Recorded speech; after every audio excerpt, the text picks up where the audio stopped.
A recent study by the Federal Trade Commission revealed that of those surveyed, 26% had at least one error on their credit report. Those errors can cost you money, destroy your ability to lease an apartment or buy a home, or get that job you really want. Most people don't check their credit reports, and even when they do, they find it very difficult to get them changed. If there's anyone who can help, is Washington Post financial columnist Michelle Singletary. Michelle, welcome back. Thank you. All right, so we've talked about the problems that we have. I can't stand these credit agencies, let's just be honest. You're talking about Experian, TransUnion, and Equifax. Right. And so you've written about this here. So the findings of the FTC, were they shocking to you?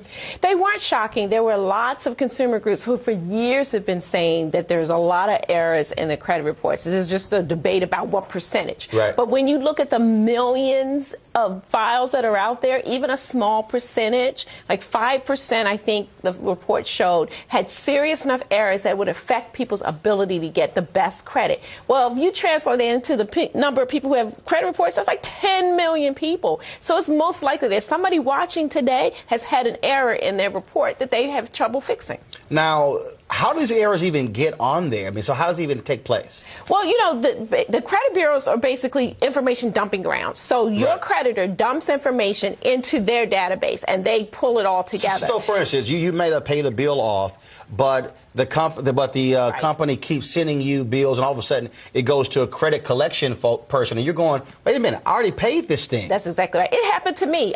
Some storage company said I hadn't paid them. Now, anybody who knows Michelle Singletary knows she paid her bills.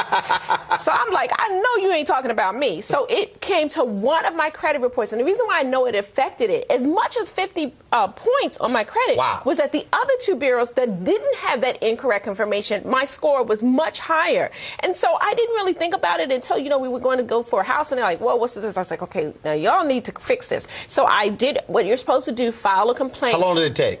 It took a couple months, but here's what happened. They removed it, and then the storage company reported it back again, and it appeared back on my credit reports.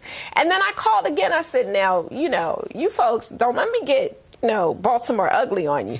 And so eventually it got off of my credit report. Now, I have really good credit, so even that margin didn't affect my ability to get best credit. But if you're on the margin and you're just barely making it, you know, 580 or something. well, that's not on the margin. No, but what's the margin? It's in the 600s. I mean, first of all, what's the average credit score out there? I mean, it's the average. It depends on where you are, but a good credit score is 700 or more. Right, but a lot of folks don't have good credit score. That's why I said 580. Yeah, well, that's the real margin. I'm being honest, Michelle. Her credit score not near that, but I'm the one who's being honest. Yeah, well, I would say the high 600s is normally where most people are. 670, up to 700. If you're over 700, you're really golden. 750, they're handing you money.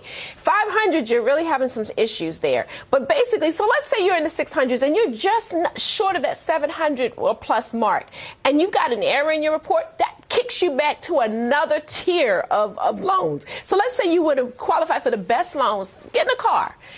But this error pushes you back to the next tier. Your interest rate for that loan could go from, like, say, 5% to as much as 10%, or sometimes depending on the car dealer. So it's a big deal. This is actually costing you money if there's an error for a lot of people. Now, are the credit agencies legally obligated to remove the error?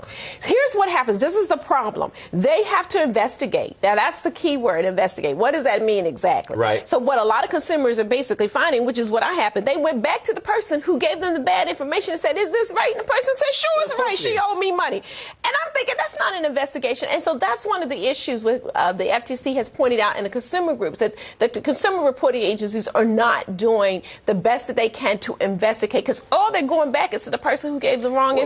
But here's the fundamental problem that I have. So you have these credit agencies, and they are, frankly, determining your fate.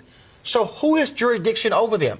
who frankly governs them and forces them to do right? It seems as if they're just sort of out there just doing whatever they want to. Well, no, I mean, the FTC has some authority because we have the Fair Credit Reporting Act, and we do have some federal rules that says what they have to do with this information, what they cannot do with this information. So if there's an error, they have to investigate it. There's some sort of things like, and also the Consumer Financial Protection Bureau has now has some authority over those, and they are stepping in to do more. And I hope really the area that we need most help on is the investigation part of it. How much investigation are they truly doing to make sure that when you say that there's an error, that they help correct it?